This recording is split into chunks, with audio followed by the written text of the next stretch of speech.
How are you, my dear children? Want to hear a story? Today I am telling you the story of the lion and the rabbit.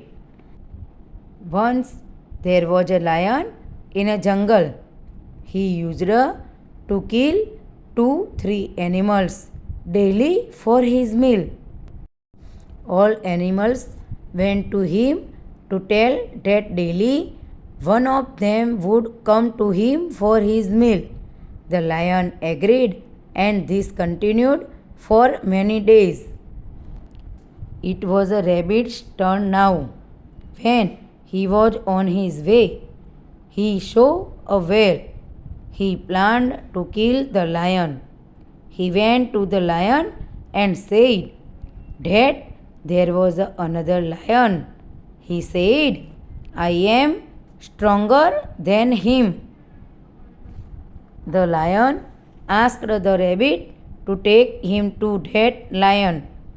The rabbit took him to the well and said, he lives here. The lion looked into the well. He saw his own reflection. He got angry and jumped into the well and died. Okay, see you again with a new story. Bye bye.